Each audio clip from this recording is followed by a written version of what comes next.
En Chine, il y a eu une époque, Apple la distribution égalitaire, se dire. Est l'erreur du système des communes. Est l'époque des grandes communes. Avec la distribution égalitaire, que l'on travaille beaucoup ou peu, tout le monde mangeait dans la madame marmite.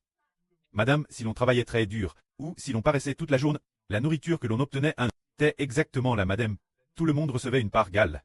Alors, cause de cette distribution égalitaire, cela a fait qu'en Chine, en Viet, plus personne ne travaillait dur, tout le monde faisait semblant, se laissait vivre, ce qui a finalement mené la famine, la famine, faisant que beaucoup de gens sont morts de faim, ils étaient nombreux.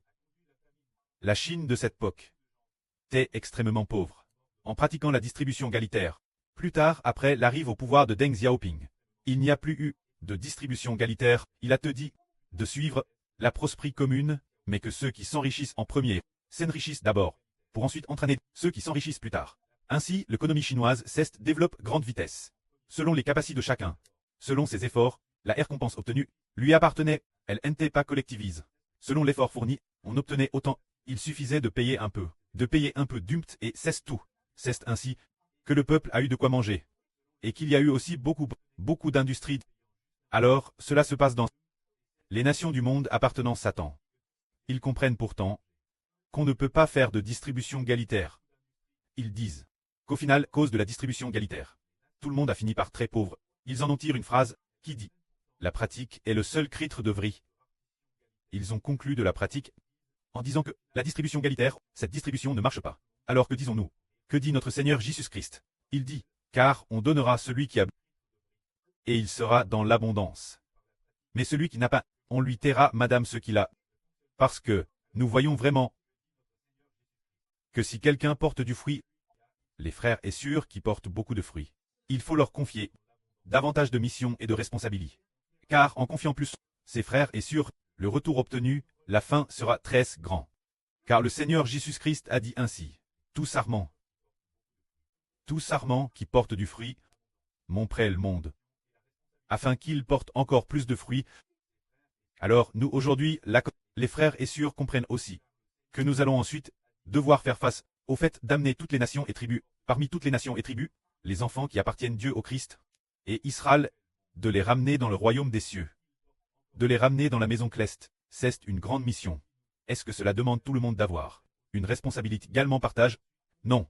C'est selon le degré d'effort de chacun qu'il lui sera donné davantage. Plus on fait d'efforts, plus on obtient de récompenses, ce qui encourage davantage de personnes, non pas paresser, mais plutôt travailler dur pour obtenir plus de récompenses, car autrefois, il y a eu cette parabole, le Seigneur a dit, le royaume des cieux est semblable à un maître de maison qui devait partir pour un pays lointain. Alors le maître appela ses serviteurs et prit ses biens, selon la capacité de chacun, pour leur distribuer l'argent. Au premier, il donna 5 pièces d'argent.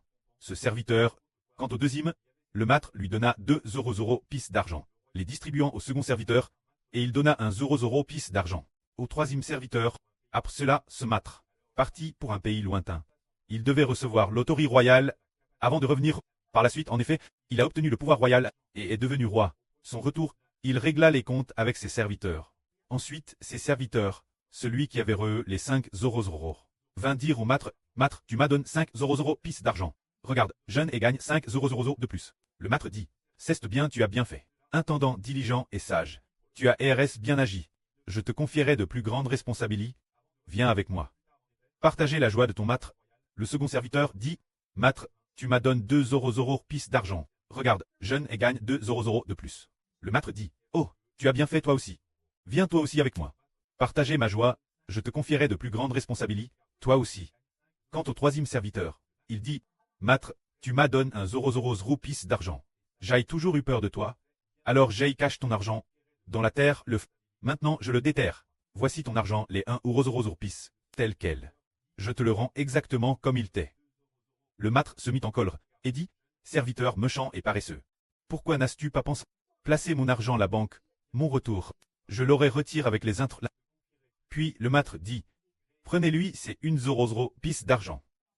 Prenez son argent, et donnez-le celui qui en a 10 ce qui t'est le dire. Mais maître, il a dit j'ai 10 pièce. Faut-il encore lui en donner? Le maître dit, celui qui a, on donnera encore plus, et il sera dans l'abondance. C'est ce qui nous enseigne, porter beaucoup de fruits.